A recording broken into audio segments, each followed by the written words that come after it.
Steve Harvey. Going off with Rap Critic and Muse. Zordon wants Alpha, who I haven't seen the pilot in a really long time. I've only seen the intro to the show very recently because we watched an episode for Riffcoms, but how he says, bring me teenagers with attitude, as if attitude trumps every other possible attribute that he might need in a crime-fighting troop. So, yeah, sure, martial arts would be a nice added bonus, sure. But the attitude, and I don't know, man, I don't know if you've watched Power Rangers recently, none of those motherfuckers have any shred of attitude. There ain't no fucking Shadow the Hedgehog motherfuckers amongst this group. What does attitude mean to Zordon? Because if you look at the Power Rangers, they're all, like, super active in the community. They're always right. Super polite to everybody. Like, if you wanted teenagers with attitude, why didn't you recruit Bulk and Skull?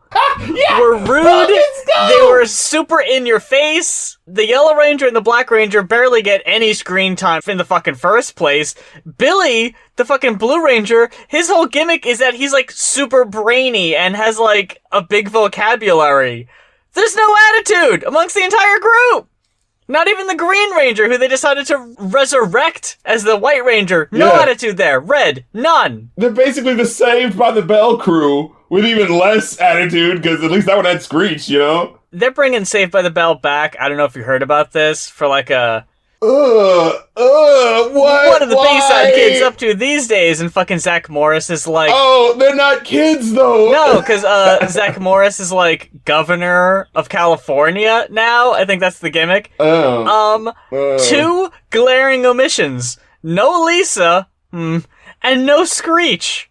He's the freaking mascot for that show. What are you doing? I'm personally okay with you not bringing back the most obnoxious character of the whole show. I mean, I'm not watching this shit anyway, but for that, like, group, I understand why it would be important to bring that character back, you know? Like, what is the point? He's the only person with any personality. Mario Lopez was a jock. Zach Morris was, like, the preppy, kind of obnoxious, kind of Bart Simpson rascal, always getting into trouble. He could stop time randomly, Lisa Turtle was rich. That was her gimmick. Because I think her mom was like a famous local lawyer or something.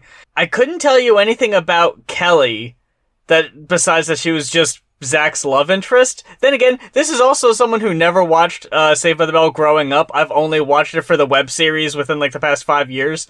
And Jessie, whose character would not really translate in 2020, was that her gimmick...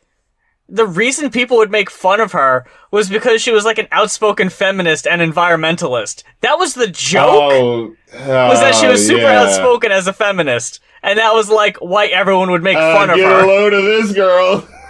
She would be the person like running against Zach for governor or mayor or whatever the fuck. Right. That would be the crux of the show. But I guess the joke is that Zach is such a liar and manipulator that him being a politician is like the most natural profession.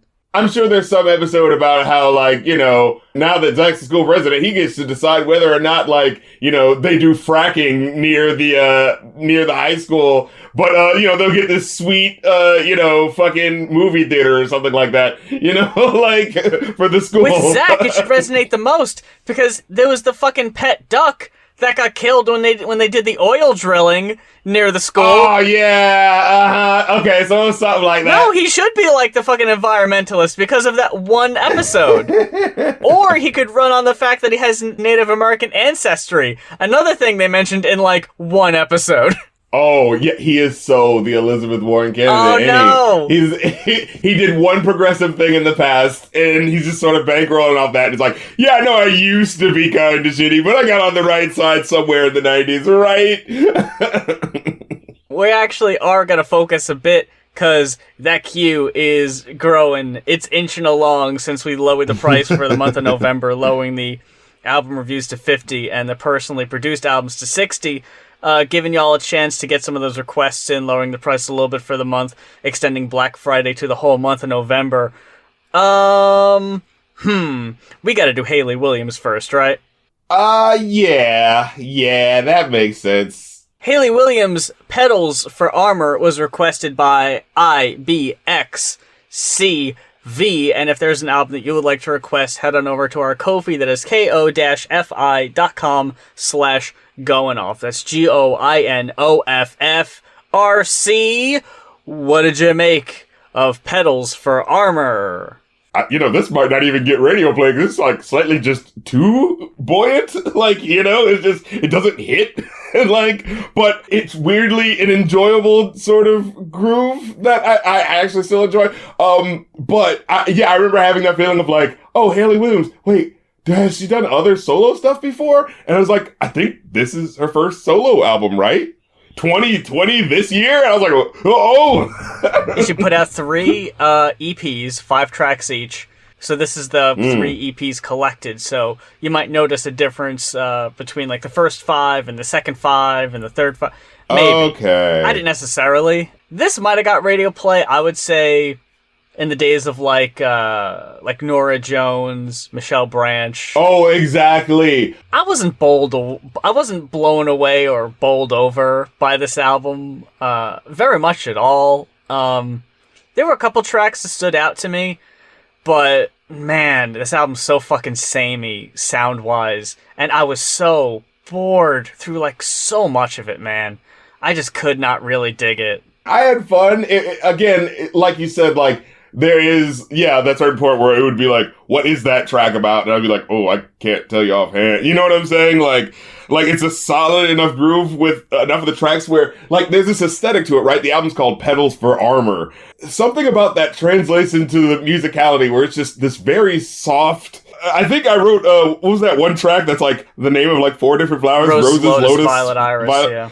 Yeah, I was like, this song is a garden of ethereal sound and shit, like when the violins like randomly sweetly come in and stuff like that. I was like, that's kind of how I feel about a lot of this album. It's just like, I'm just walking in this garden of sound, and it's kind of a maze that might not really be going anywhere, but I'm enjoying things. This is really pretty though, that's how I felt about the album, you know what I mean? The songs I enjoyed the most are, naturally for me, the ones that were a bit more lively. The only exception to that rule would be Leave It Alone, because that's super fucking chilled out, and that was one of my favorites also.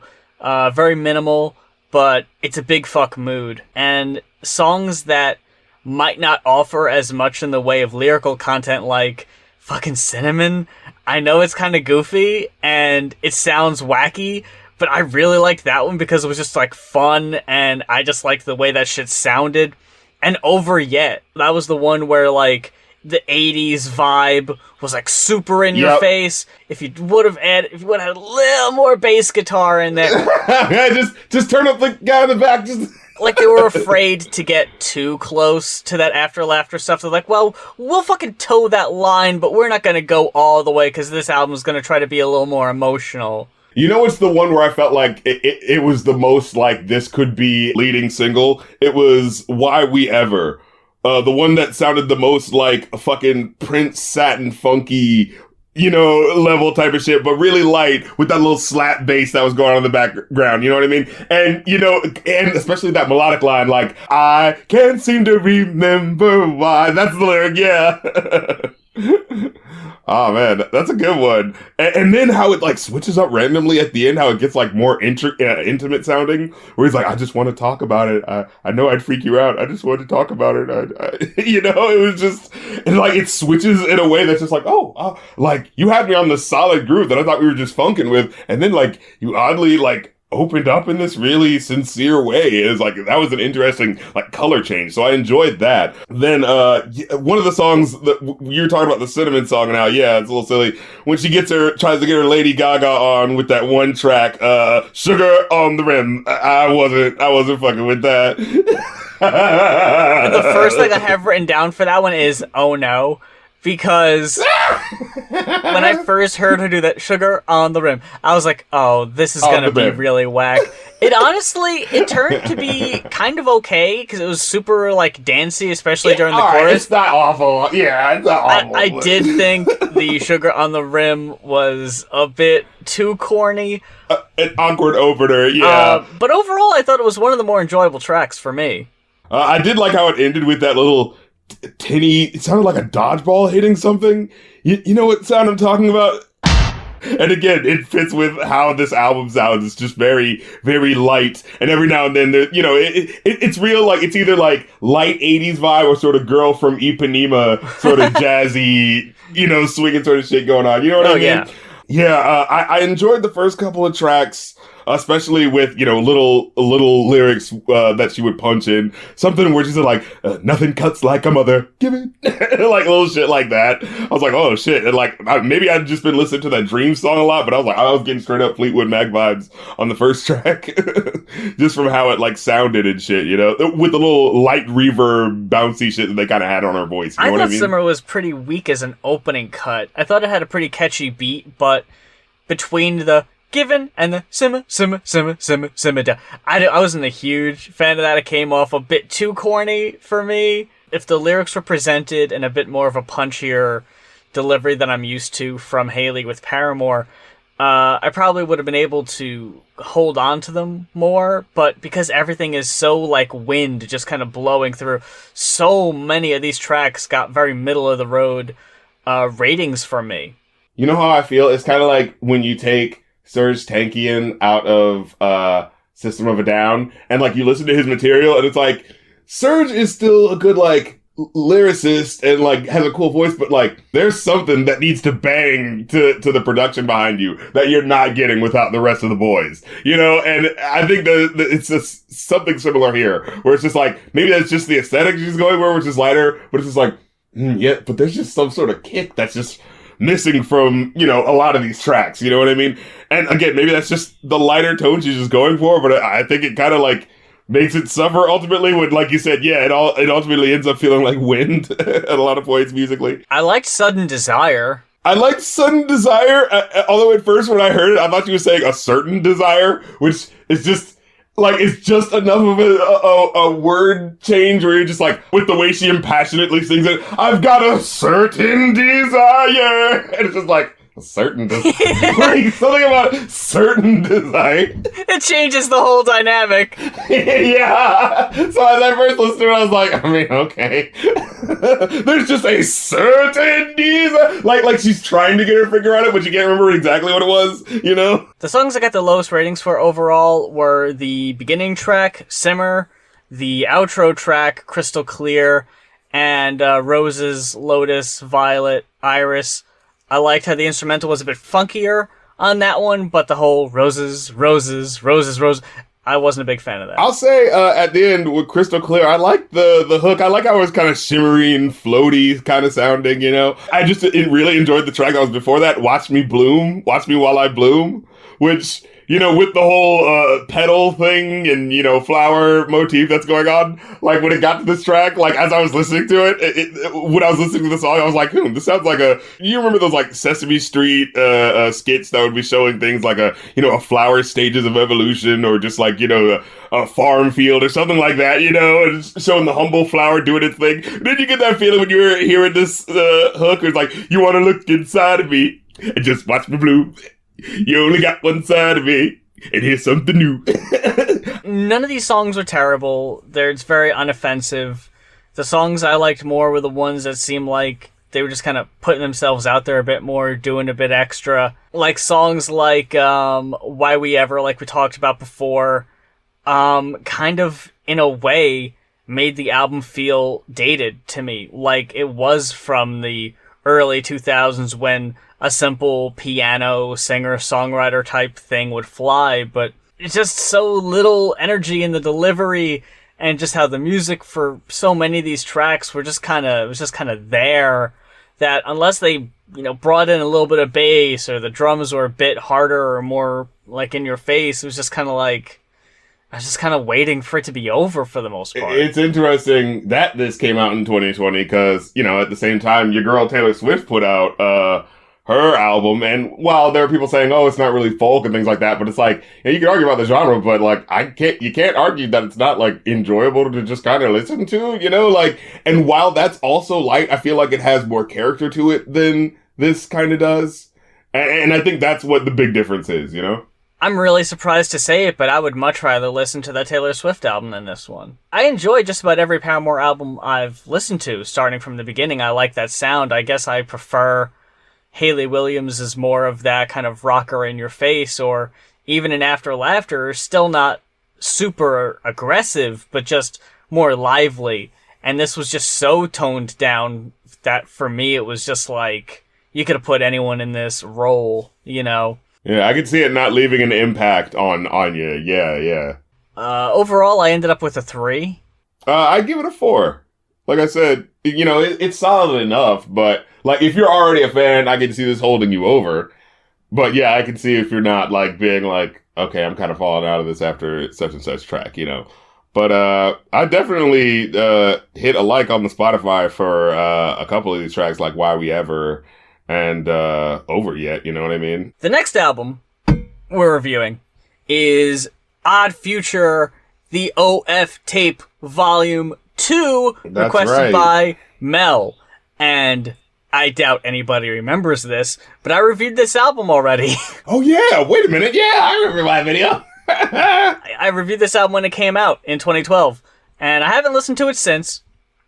So I honestly didn't remember any of my opinions. Kind of a mixed bag, generally speaking. Abso-fucking-lutely. And as I was looking up things, I was finding out that like, you know, so-and-so just threw this song in while they were working on their own album. And so-and-so threw this song in while they were working on their own album. And I'm like, excuse me, isn't this supposed to be like Odd Future? Like, that's what you motherfuckers are mainly known for. Why are we treating this thing like it's an afterthought? Like, oh yeah, Odd Future. No one's gonna remember that name for most of the decade. What people will remember is KC Veggies and Mike G or Mike G, yeah, and Haji.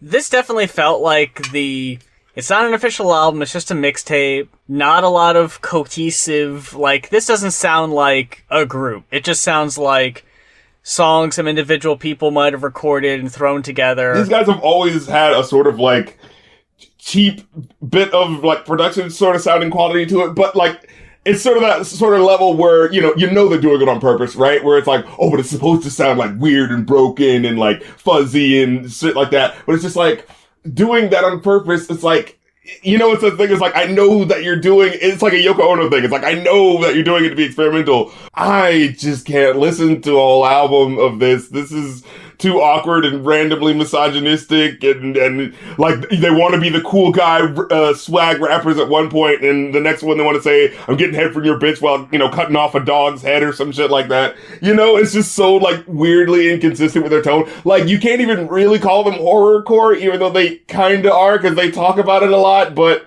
it's not, like, in general, they're not consistent, so that, like, tone is not consistent, even though, like, you know, I mean, once you get past the first 4 tracks, it's just like, you know, bitch, you know, Wolfgang, bitch, I kill you, and, you know, get head from your mother while I, you know, draw on my MS Paint or some shit like that.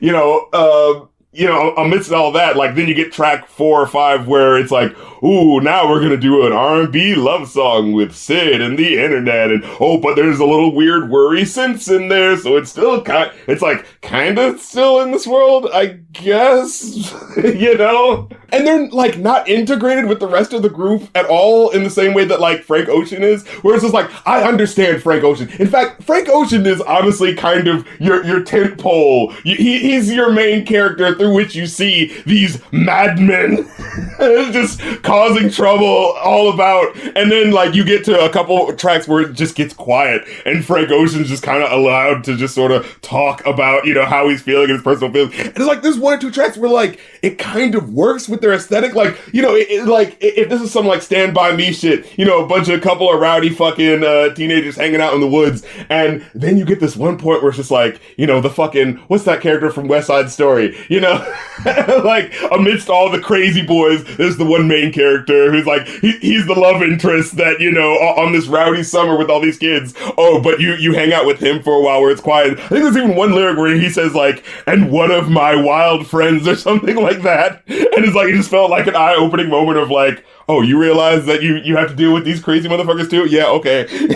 You know, but it's one track where it's like they're rapping and doing the crazy shit, and then like his singing comes in and just characterizes certain tracks. Like it lifts them in a certain way that's just fucking inexplicable. Like the one track, like I said, where it's about like them going down to meet me at the lake around 4 or something like that. And you know, it's a bit repetitive at points, but then when like your boy Frank Ocean comes in, it's just like, oh no, now I can understand why someone wanting to deal with these assholes because they want to hang out with this guy. You know what I mean? I feel like I might have enjoyed this album more than you, surprisingly, but we'll find out as we go.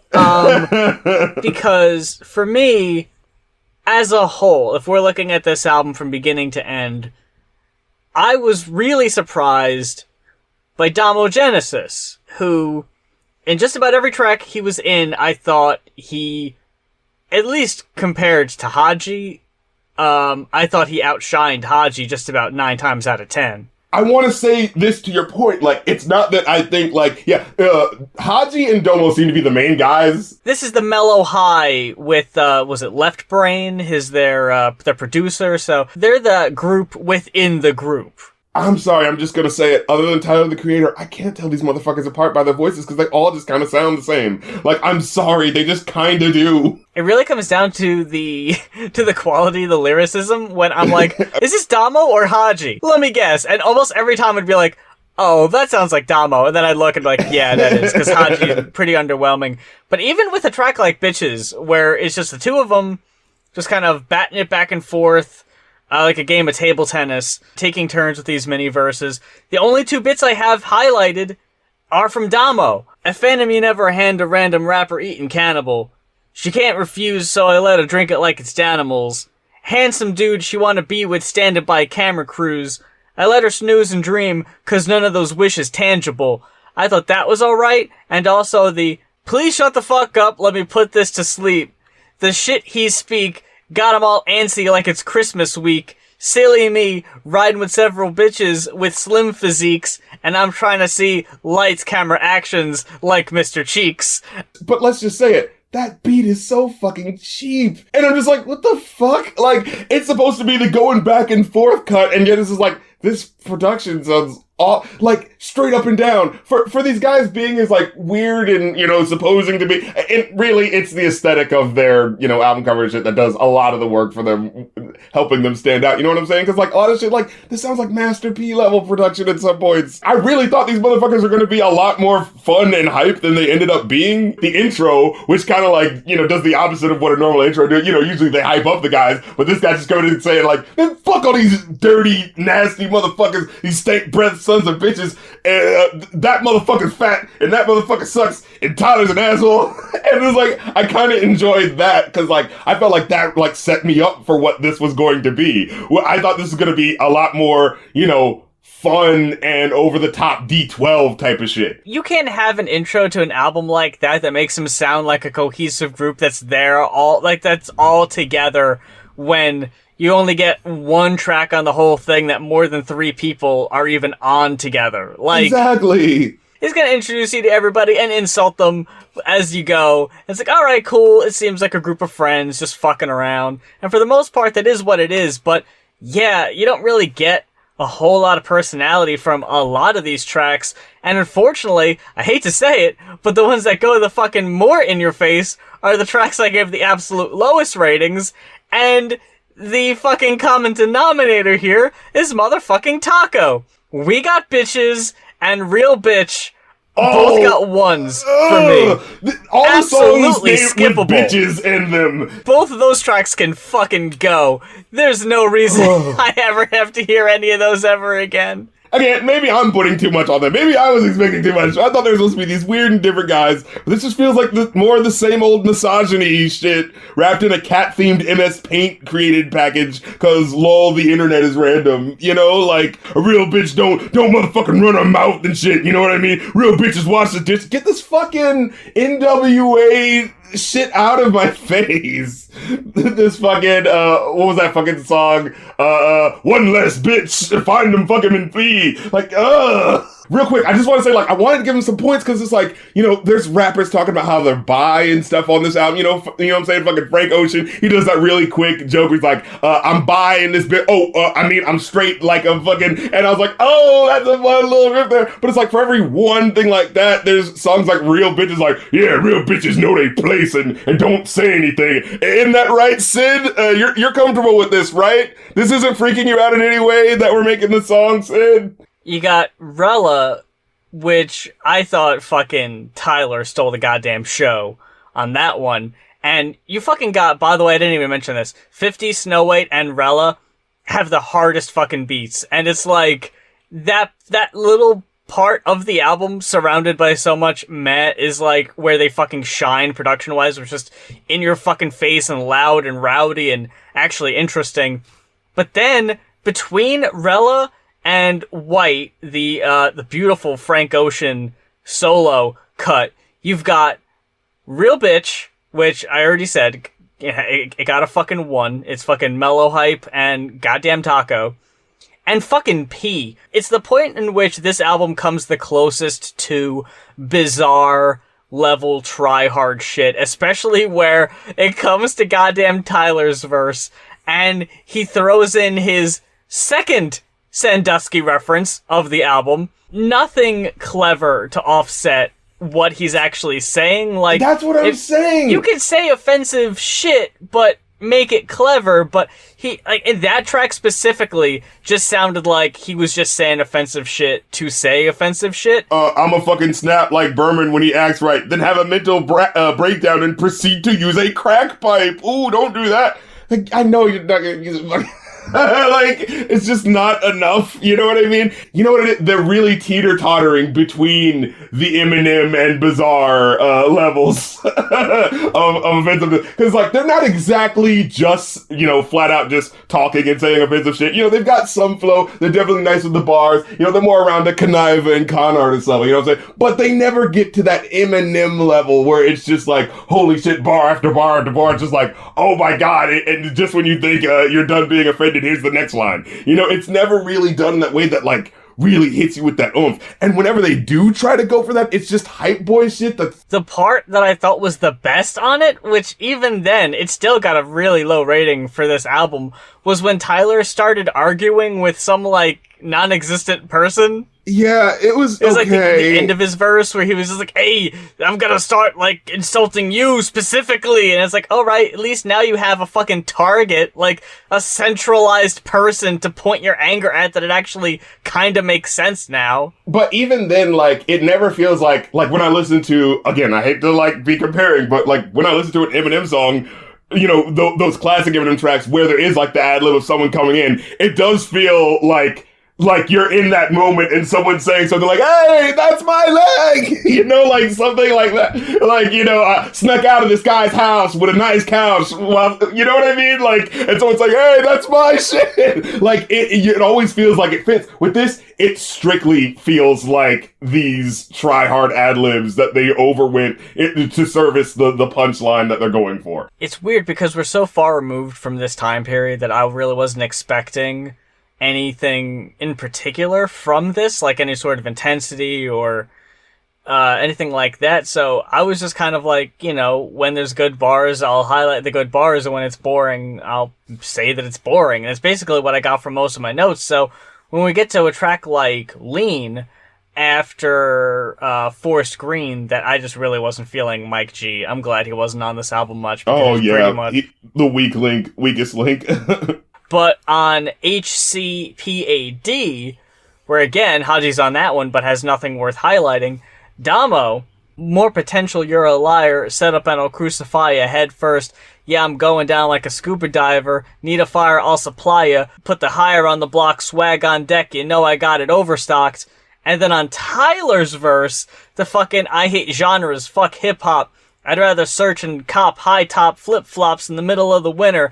Y'all be like, fuck them kids, and like a weird babysitter mindset. My dignity, I'm still trying to find it, and I'm lost somewhere in Austin, in a creek with Dawson, and this vegan bitch trying to eat my sausage. And then the fucking fuck Steve Harvey at the end, which I think is just a great way to end a song. Like, I could just keep quoting this shit, and there's more, but I just feel like we're biding our time, because honestly, the biggest fucking surprise in this whole album, and I think we can agree, would be the fucking track with Frank Ocean and Tyler. The first half of the song sounds like a fucking song off Flower Boy, and the second half sounds like a song off Igor. Like, this was the fucking, I'm trying to give you a taste of things to come, yes.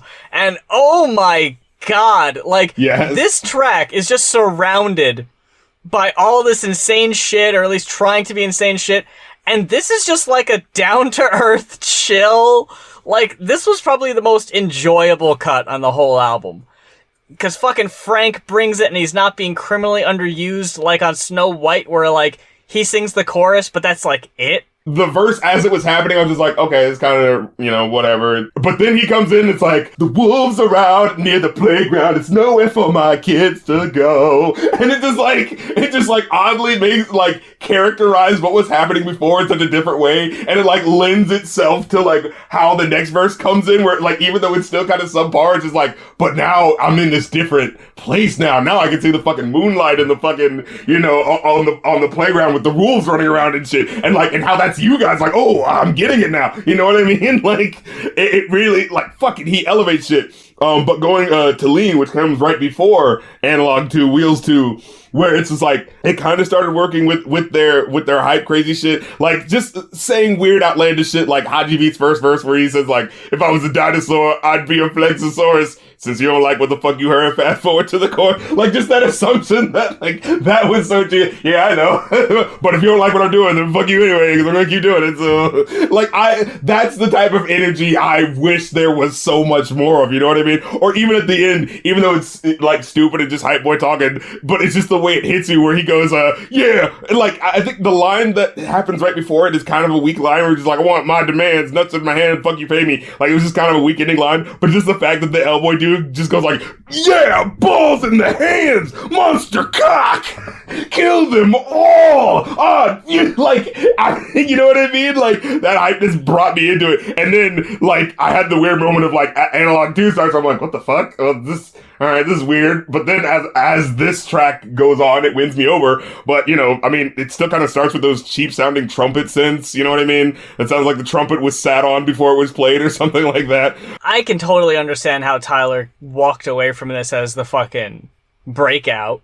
Just the fucking, like, some of the imagery that's kind of provided on some of these tracks, especially with the verse. Like, I think it might be the one we're talking about right now, where there's a part where it's like, kissing under the moonlight, I can bring you to the treehouse with the, like, talking tree or something like that, and we're gonna ride our bikes. It's like, it just puts you in this, like, youthful, rebellious, like, area that, like, fits, and I understand it. It's just so immature at certain points. It's just like, whereas one point you're like, oh, I get the wonder and fun and craziness of it, but I'm so weighed down by the immaturity. You know what I mean?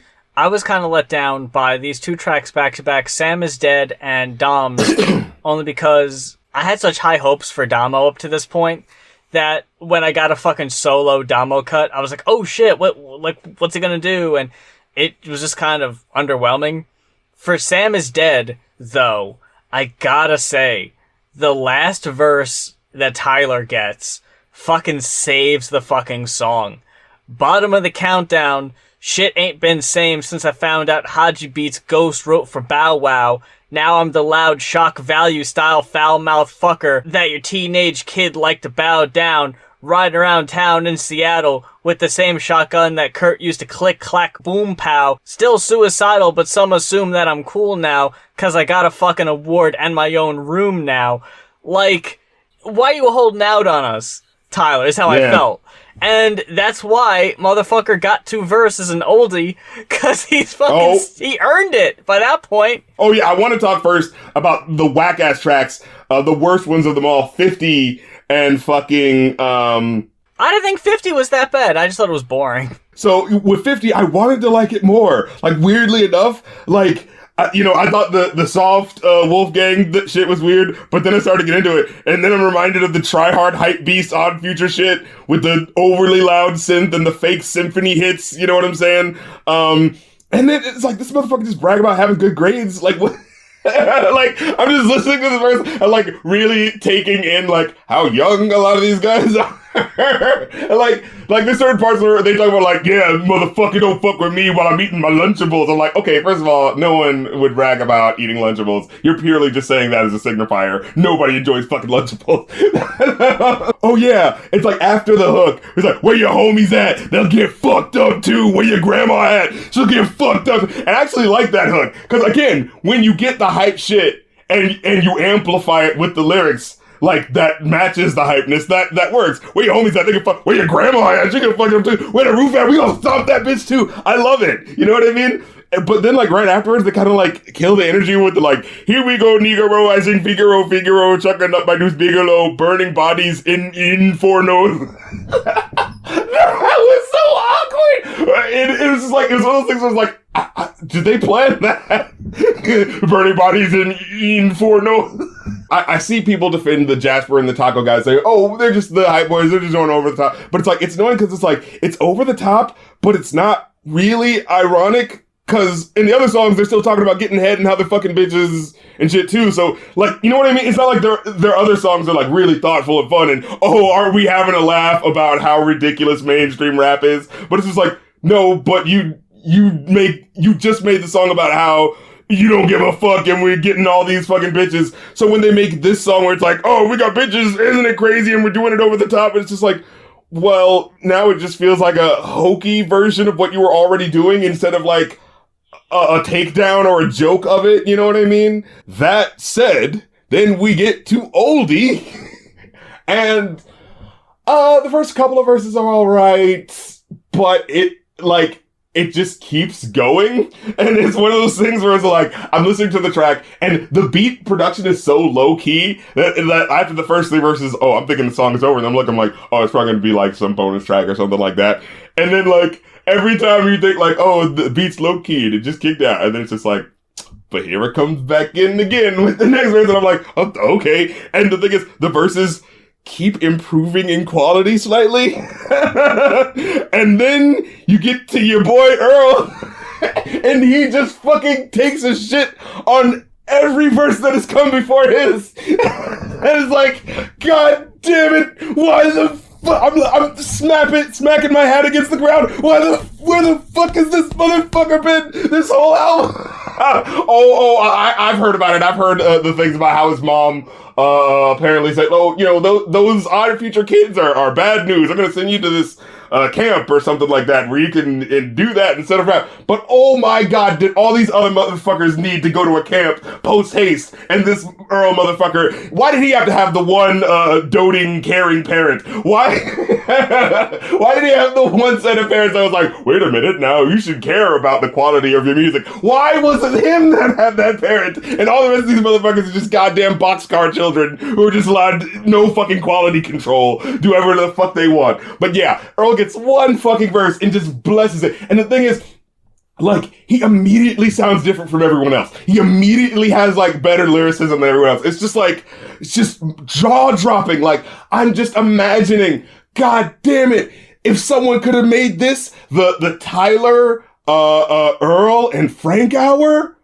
oh my god, if we could have gotten that album, I would be like, no, I get it. Odd Future is the best thing. Fuck. If Odd Future was the trio of Frank, Tyler, and oh my god, those motherfuckers would be unstoppable. After the rough listen that was this album, where it's like, I like this song, but I'm not liking that song. When I got to the end with Tyler's Cherry on the Sunday verse, like, even I was just like, all right. Like, it's like, oh, I see why guys like it. Odd in your motherfucking area. Blood clots, give me 5 feet for a barrier. Suicide flow, let the big wave carry ya. Tyler got the mask like he held Jim Carrey up. I think that might have been someone else, but like, that was just showing just how good the verses were. And then I think Frank comes in, he says, yeah, this is where he says, bro, easy on the ounce. That's a whole lot for a day. But just enough for a week, my nigga, what can I say? I'm high and I'm by. Wait, I'm straight. I'm gonna get you the squad, the runner, just gonna run the crate. Like, I love that shit. Your boy Tyler comes in just basically telling you the backstory of Odd Future and saying, like, this album's for all the guys that were called, all the people that were called weird and, a nerd and, all the guys that were into jazz, Kitty Cats and Steven Spielberg, and then he says, they say we ain't acting right. Always try to turn a fucking color into black and white. But they'll never change them, never understand them. Radical's my anthem, turn them fucking amps up. So instead of critiquing and bitching, being mad as fuck, just admit, not only are we talented, we're rad as fuck. And the delivery on that was just like, not only are we talented, we're rad as fuck. Like, Tyler, Earl, Frank, and Damo sometimes really did carry this album and save it from just being a nothing experience. Overall, I got a 3. I got a 3 as well, yeah. Man, it could have been worse, though. There were some cuts on here that really were about to sink it. we could have had a Jasper Taco. Oh, man, I didn't even fucking album. mention Jasper. Fuck that guy. I didn't give a shit about anything he was bringing to the table. And the thing is, it's like, again, bring it back to quality control. It's just like, Tyler, you're making good music. You've heard Earl's verses. He's making good rhymes. Why the fuck are you tolerating this whack shit? It's not that I don't like the crazy fun guy in a group. My favorite guy from Wu-Tang Clan is Old Dirty Bastard. Yeah. My favorite guy from fucking Brockhampton is Merlin Wood. And I fucking always want to hear more from him. And in fact, thinking about it, like, it's interesting that, to make the comparison between Brockhampton and Odd Future, because, I remember thinking at first, like, people are just comparing them just because they're a big group. But it's like, I kind of see it. Like, it's a big group of guys being, kind of, letting you into their emotional state, but mostly want to just talk about how they're going to fuck you up, but they're very clearly these suburban kids, you know what I mean? But they still have emotions too, but they're still kind of immature in how they're expressing them. You know what I mean? Yeah, I feel like if we would have gotten a little more time with Odd Future as a collective, they probably could have put out a really good, solid album if they kept at it as a group and working off of each other. Yeah, I can definitely hear the uniqueness to their sound and the classic album that is buried in here. If you expanded, like, took out the whack elements and expanded on just one more fucking goddamn Earl verse shit. But that about covers it and wraps it up for our reviews and the show this week. Thank you very much for checking us out. If this is your first time listening to us, all of our old episodes can be found on iTunes, Spotify, SoundCloud, and YouTube. We're going to be knocking out these requests here for the foreseeable future because it's quite a daunting list ahead of us and we want to get to your requests as quickly as possible. So we're going to try to focus on them, prioritize them over new releases unless something ridiculous, like some surprise thing out of nowhere. Lamar's album comes out. And we just can't ignore it. Yeah, like, we'll have to do that, obviously. But we want to catch up, and like we said at the top, that we're lowering the price for the whole month of November, so we're naturally going to be getting more requests in. So we're just trying to keep up. That's basically the name of the game here. And I recently posted the queue on Twitter, and a few people were able to be like, hey, mine's not on there or whatever, so I was able to try to adjust that and fix that, so... Yeah, so don't get fucked up. We're making sure your shit going to be reviewed. I actually looked at one of the older lists, because I was checking to make sure, we hadn't had anything dropped. And I was looking at, the older list from a couple of years ago when, we had other requests. And it's like, oh man, we've really gotten through a lot of these, though. I just had that video, I'm like, oh, but we've been going, though. We've been chugging. Until next week, for Going Off, I'm Muse. And I'm Rap Critic, and my bitch sucks dick like she sucks dick. My bitch sucks dick like she sucks dick. Fuck Bill O'Reilly.